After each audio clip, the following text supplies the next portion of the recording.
Blog Talk Radio. Hello, world. Welcome once again to Tuesday Talk with Key West Lou. I am your host, Louis Patrone. Hello again, my good friends. We have a great show for tonight, an interesting show, a revealing show. The more I get into this, especially with what's going on in Europe, the Ukraine, I find that our American media does not give us the full story. So the stories that I present to you are a combination of what I read in the European newspapers, see on European television, and what I find and discover here in our American newspapers and on television. If you want to call in, by the way, as I'm going through the show and agree with me, disagree with me, make a comment, say whatever you please. The number's on your screen. It is 646-478-5731. I repeat, 646-478-5731. I'm going to start with an interesting topic tonight. It's different, way out different. It's a form of cannibalism. You know what cannibalism is. In the old days in Africa, and sometimes they say this happened in the Florida Keys with the Indians. They would capture a human being, they would take them someplace, boil them, and eat them. And this was considered a delicacy at the time, and that's why they did it to their enemies. Well, we have a new company here in the United States. It's called Bite Labs. Bite Labs. And they're selling, or they're telling you they are going to sell celebrity meat. And here's how it's done. They go to a celebrity, and they take some tissue samples from the celebrity, a few scrapes of skin from the arm or the leg. And then they take these tissues and from your favorite celebrity, and they put them into some kind of a machine called a biorefractor, and the tissue grows in there. And once it's grown, then they go through the usual process. By the way, they're making salami right now. They go through the usual process of curing, aging, and spicing so they can turn that meat, which comes out of the biorefractor, into fine salami. So can you imagine? This sounds terrible, but you can partake of Gwyneth Paltrow, Beyonce, Sandra Bullock, Tom Cruise, George Clooney, whoever you want. And all it takes is a few scratches of skin from the arm or leg of one of these celebrities. Well, there's one problem right now. This might not be a bad idea, by the way. We're running out of food. And maybe 150 years from now, there isn't going to be enough food in the world to feed the population, and things might be done like that. I don't see this company being successful today. The problem is no celebrities are on board yet that want their tissue taken and made into meat and then made into fine salami at the present time. Bite Lab says there is a need for them, and the reason is this. With traditional farming, 70% of the farmland is used for raising animals. I didn't know that. 70% is used for raising farm animals. On the other hand, if their process were used, Bite Labs, it takes less than 1% of the farmland. Additionally, doing it this way, with celebrity tissue, there's no pesticides involved, no toxins, no growth hormones used. So they say, hey, we've got a healthy product. I share it with you. I am not recommending it. I don't find it tasty or edible. From my perspective, someone else might. Okay, I want to talk to you about food prices. We all shop. Even I, in my old age, now that I'm divorced, I've become a shopper over the years. I go to Publix, the big supermarket here in Key West. And I've noticed the last 2 years the cost of groceries has gone up significantly, especially last year. Did you know that last year food prices in the United States went up 19%? Can you imagine? But because everything cost $1 more that you bought. Everything went from $4 to $5 or $5 to $6. That's a staggering increase, 19%. Well, there are reasons for this, two great big reasons. One is that the cost of feeding cattle has gone up because we need foods like corn and soybeans to feed to the cattle, and the cost of corn and soybeans and whatever else cattle eat before they're slaughtered to fatten them up, it's gone up, the cost of feeding the cows to make them big. The other thing, and I was not aware of this, and probably you were not, or perhaps you were not, there is a growth of the middle class, not in the United States. Our middle class is going down the tubes, but there is a growth of the middle class in the developing countries. Now, these people have some money now in the developing countries. So they are now demanding what the middle class had in this country. They want beef and protein. They want to eat good. They want beef and protein. So now there's a bigger demand for beef in this country and all over the world, as a result of which there's not enough beef to go around. You heard me. There is a smaller demand than the supply. The supply is smaller than the demand, and as a result, the cost of beef is going up in this country because people in Africa and other developing countries, the middle class, they want their beef, and the price is going to continue to go up. Now, those two reasons I gave you may have some validity, but not as much as the reason I'm going to give you. And this is from Lewis, from me. 4 large corporations control 85% of the meat packing business.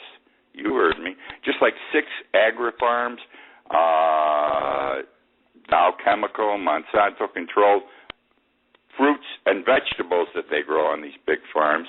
With the meat business, 4 large corporations control 85% of the meatpacking business. Cargill, Tyson Foods, JBS, and National Beef Packing. I didn't know this. I knew we had the problem with the fruits and vegetables. I didn't know we had it with beef. When you've got a small group controlling a product, there's no competition. They've got a monopoly in effect. And they raise the prices because they are in business to make money. And they don't care about you and me. We talk about welfare. The government talks about, we've got too many people on welfare. Washington, I'm talking about the Republicans. We've got to cut welfare. We've got to cut Social Security. We've got to cut Medicare. We've got to cut Medicaid. We've got to get rid of Obamacare. It's going to break us. All the things that the needy people in this country need. Breakfast for children, school lunches for kids whose parents can't feed them. You want to take these things away? The Republicans do. Look at the budget that Ryan came out with today, Jack Ryan. Sort of scary. I haven't read the budget. All I know is what they've been saying on TV so far. But he wants to cut on these things. Well, no one talks about cutting the welfare that the rich have. Yes, the rich in this country do have welfare programs. They're not called welfare programs. They're in a form of a subsidy. Let's start with, we call the people, number one, the oligarchs. Who are the oligarchs? Oligarch, and this is called oligarch welfare, are the rich, the privileged, the fat cats, the business magnates, people who have a lot of money, personally and or corporately. They get tax breaks. And there was a recent article this past week in the New York Times by Michael Krieger. And everything I'm going to share with you regarding this issue came from that article. Krieger impressed me with what he wrote. Let's start with Sam Zell. You remember Sam Zell. About a month ago, he was the multimillionaire or billionaire, and he said, that the rich are being maligned and treated poorly. And he said, and I quote, "The poor need to be more like the rich," unquote, because the poor don't understand the problems of the rich. And this guy was complaining, and he's loaded. He's not poor. He's got money up the ass, all right? I'll say it that way. Well, let me share with you now, from a corporate perspective, who the biggest welfare queens in the United States are. It's not the poor. It's the business magnates, as I told you, and the multi-international corporations. All right, let me give you 5 examples. Corporate jets. You know all these big companies have corporate jets. You know all the rich people in this country have corporate jets. Rich athletes have corporate jets. Well, the corporate jet have a great tax write-off program, which in effect, they write the plane off. The cost of the plane is written off in 1 to 5 years. That means that they don't have to pay taxes. After they pay it off, they don't have to pay taxes. Subsidies, they can write the cost of the plane off on their taxes in 1 to 5 years, then they fly free. Same thing with yachts. I mean, you and I don't have a yacht. And I'm not talking about, a 28-foot sailboat. I'm talking about those big $15, $20 million operations, or the $3 or $4 million boats. We see a lot of those down here in Key West. Well, they have a mortgage interest deduction just like you have on your home. The law originally, when it came out for this mortgage interest deduction, was to apply to help middle-class home buyers. However, those people in Congress, in the House of Representatives over the years, listening to the lobbyists for the rich, enlarged that deduction, that mortgage interest deduction, to apply also to beach homes, second homes, and to yachts. All right, now moving on also, there's the hedge funds. We hear about hedge funds all the time, and we hear about private equity. Well, they get subsidized also. There are outrageous tax loopholes, and they're called, with regard to the hedge funds and private equity, they are called, and I quote, carried interest. Carried interest. So, the people with the highest earnings, because of this carried interest, pay the lowest taxes. Now, that has to be a subsidy to the rich. Then we've got the American banks. We bailed them out, remember? And they're making a ton of money today, but they're doing nothing for what was the middle class or the poor in this country. They are taking care of themselves. I don't have to tell you this. We all know this. Well, what's happening? How are they subsidized by our government? Our government has promised, in effect, that they will not permit the banks to go down. They will rescue them again if there is a problem. As a result, when the banks, because banks borrow money from other banks, when the banks go out to borrow money, they pay very low interest. They pay less than 1%, 1% at best, 1.5%. That's all they pay for their money. And then they go out. They don't generally loan it to you and me. They don't loan it to Main Street. They invested in bank securities, sure stuff, that's going to pay them 4%, 5%, 6% at best. They turn this money over twice a year, and they pay it back. They get 5%, turn it back to pay back the government with 1% interest on it, and it's net profit to them all the time. They can't lose, and the other banks let them borrow money at this rate. It is estimated that $83 billion a year is given to the banks in this type loan program. It goes to the largest banks. Then we've got tax breaks that a city and county will generally give to a new business. There's a major industry, a major corporation. Let's say it won't be Key West because we're in the tourist business, but let's say Scranton, Pennsylvania, off the top of my head. There's a new industry that's willing to come into Scranton, Pennsylvania. But so that they will come, they need accommodations. No real estate taxes for 10 years.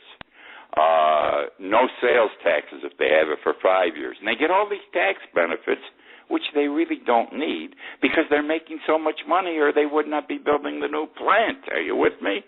But they get these tax benefits, whereas the people who are paying the taxes because of their little homes and they go out and buy their groceries every week, they get no tax benefit. And that's worth, by the way, these tax breaks the corporations get to come into cities like Scranton, Pennsylvania, get tax breaks amounting to about $80 billion a year. Well, what am I going to say? Here's what really bothers me about this. And you're going to think, well, maybe he's wrong. I don't know. I think I'm right. We have, at the present time, the wealthiest Congress in the history of the United States. The members of Congress are the wealthiest we have ever had.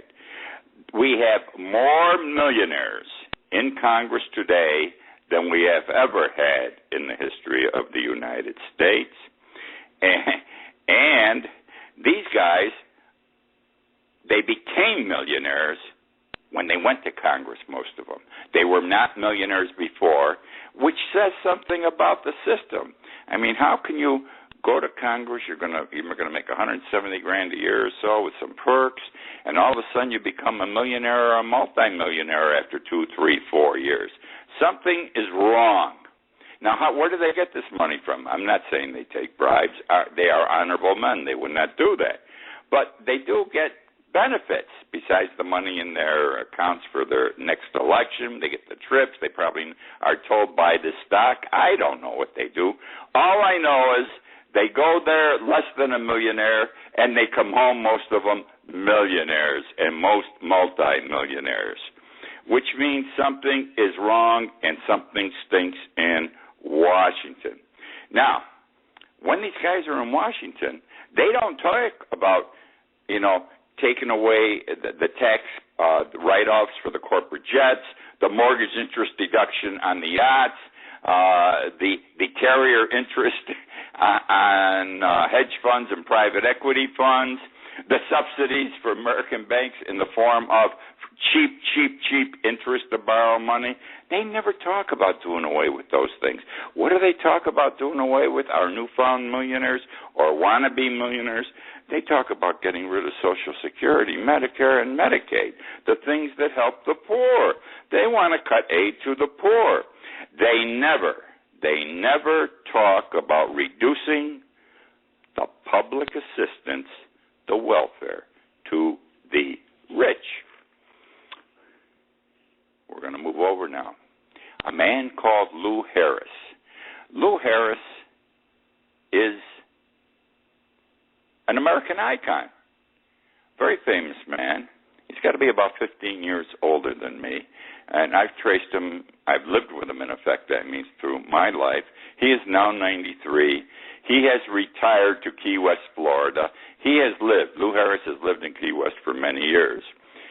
He was a pollster. He predicted elections and things like that. He was the only pollster at one time. Now we got a multitude of pollsters that everything is polled. He used to poll elections and things like that. It was never the polls of what was taking place was not as minute as it is now. There are polls every day. We hear them on TV. Major polls. That's all we had back in his day. He was also a political commentator for the Washington Post and the Chicago Tribune. Now, as I said, he's a full-time Key West resident. He gives a talk once a week here in Key West, once a year rather. He gives a talk once a year in Key West, and he tells us what he thinks. Now, he's 93. This is a respected elderly gentleman, respected.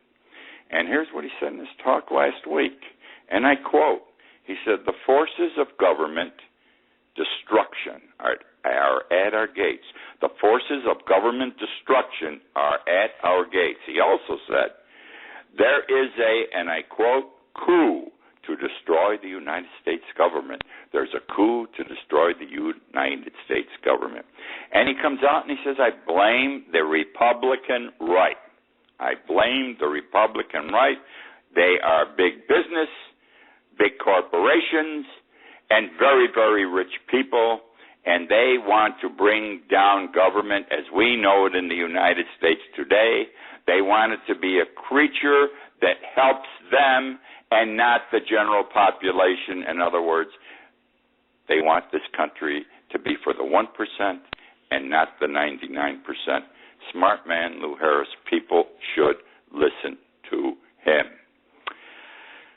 Something occurred this week, or last week rather, that I think is absolutely terrible. It's going to change the face of college sports.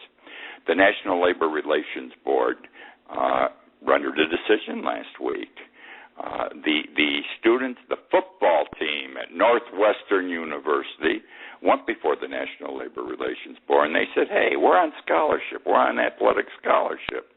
We, therefore, are employees of the university because they're paying us through a scholarship, and we play football for them, and they earn something. And we are employees, and the National Labor Relations Board agreed with them, and unless that decision is overturned on appeal, and I don't think it is, it means that all college sports, male and female, football, basketball, lacrosse, I don't care what it is, if they are on athletic scholarships, they're employees. Can you imagine, with all due respect to the young, 18 and 19-year-olds unionizing and demanding higher wages? The banter, the talk on television, in the paper right now, is these athletes, if this holds up, are probably going to have to be paid $50,000 to $75,000 a year for going to school and playing. Whatever happened? You got a free education. I wish somebody had given me room, board, tuition, and pocket money. That is a free ride to college. Then I wouldn't have had to bust my ass like most of you to work my way through, which didn't hurt me and didn't hurt you. But it's wrong. You give them a free education, you shouldn't have to pay them.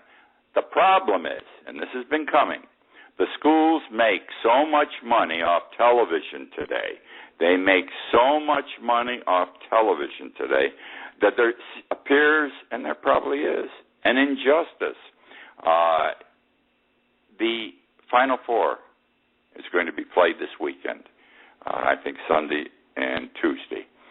Those four teams in the Final Four will receive at least $4 million apiece from television. Lots of money.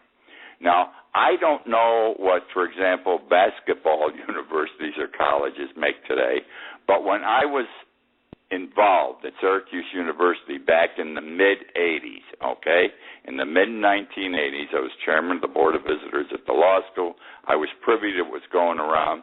When our basketball team, which has always been pretty good, played on and were on national television, it was good for $500,000 each game to the university. When we were on regional TV, it was worth $250,000. My God, that's 25 years ago. What is it today? These schools are making a ton of money, so the kids say we should have a piece of the action. It's right and it's wrong, and I just feel it changes the whole complexion of college sports, and it should not be, because these kids aren't suffering when they go to school now. Let me tell you right now, the athletes are well treated, They don't even have to study. They have special classes for them, special degrees in most of these institutions. For example, University of Connecticut graduated last year or the year before 8% of their basketball players. They're in the Final Four this weekend. Connecticut University graduated 8% of their basketball players. And these guys go on, some of them, to make multi-million dollars right away playing basketball. I don't know what's right or wrong. It just doesn't sit right with me. Today's April Fool's Day. I want to tell you about an April Fool, because this is the way this gentleman was described today in the news releases which came out. His name is Lawrence Lockman. He is a state representative in Maine. He's a Republican in Maine in the state legislature. He's been a whack up there for about 30 years. Whether in the legislature or not, he's been active politically. He's a public figure, and he's prone to say what he thinks. Now, he said something in 1990 that's come back to slap him in the face this month. Last month, rather. And what did he say? He said, basically, if men should be able to rape women if abortion is legal. If abortion is legal, a man should be able to rape a woman. His words were, and I quote specifically, if a woman has a right to an abortion, why shouldn't a man be free to use his superior strength, means rape, to force himself on a woman? And the reasoning was quite simple from his perspective. Rapists, whatever they do in the pursuit of their sexual freedom, forcing a woman to have sex, doesn't result, in most instances, in the death of a person. The woman doesn't die.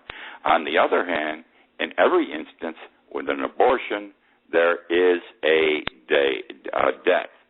Well, he's been knocking gays, abortion rights, women, HIV/AIDS people, very negative with regard to women over the years. And finally, last month, the Democrats in Maine, it took them 30 years, asked that he resign from the state Senate. And what he immediately did is, I don't know why they waited so long, he went on TV and he said, look, I'm sorry. I said those things years ago. I have nothing against people because of their gender or sexual orientation. He regrets his comments over the years. I don't know, and I couldn't figure out why they waited so long, but this guy, Lawrence Lockman, from Maine, is part of the GOP, the Republican War on Women. And they should throw him out. He probably isn't going to be thrown out. But isn't that terrible? And he is an April Fool. Okay, I'm going to talk quickly about, it's going to take me a little bit here, this is important what I'm going to say now. I'm going to talk about the funding in Ukraine. Ukraine needs $27, $28 billion immediately. The European Union, the United States, and the International Monetary Fund, and note that 60% of the International Monetary Fund is the United States, have agreed to give them this money. This is the Ukraine, the people in opposition to Moscow. But they want in return the imposition immediately of strong austerity measures. That's the condition for the money. You're going to have strong austerity measures like they did in Greece, Spain, and Italy. And look what they did to these countries. Now, what are we talking about, austerity measures? Immediately, there will be, this is terrible, a cut in pensions. There are governmental pensions. And the people on pension average $160 a month in the Ukraine. They will immediately be cut 50% to $80 a month. Isn't that terrific? They cut in half. That people don't need as much money in countries like this to live as we do here. I know from my travels in the last 2 summers in Europe. The other thing is they want to increase the price of gasoline. They're going to put a tax on gasoline immediately of 50% of the present cost of gasoline. Can you imagine? Increase the price of gasoline by 50% immediately. This is to guarantee repayment to the Euro Union, the United States, and the International Monetary Fund. These are the worldwide bankers. They aren't just the whores in the United States. They are the whores of the world who are imposing themselves for greed, for money, on a small country like the Ukraine. Instead of loaning the Ukraine money, as was done many years ago to other countries when they needed help, and a reasonable rate of return without conditions such as they're talking about now, austerity issues, that's how things were done. They don't do it that way anymore. The bankers are bankers. They're hard-ass. They want their money back. They're going to guarantee their repayment, and this is what they do, things like this. I can't understand it. They're terrible. And what else do they want? They're immediately inflation will rise because whatever they're going to do with the money by 14% without any increase in wages. Okay, plus there's going to be an excise tax. The excise tax is going to be increased 39%. Tax on alcohol, tobacco is going to go up 31%, beer 42%, and 80,000 people within 1 year must be laid off who are civil servants in police enforcement. 80,000 people. Now, isn't that a disgrace? I think it's an absolute shame, and it's going to happen. These people need the money. And when you need money, you take it and you figure you'll work it out afterwards how you're going to pay it back. And you know what's going to happen. They're not going to be able to pay it back. We're going to have another Greece. That's the show for this week. I hope you enjoyed it. Come back next week and listen again. The show is archived. I know most of you, at least 2,000 of you, listen to the archive of the show. I want you to know we're on YouTube also now, but YouTube doesn't get posted for at least 5 or 6 days after the show. But you can catch it either place, archive or YouTube. I thank you very much for joining me tonight. Hope you enjoyed the show. Look forward to talking with you next week again.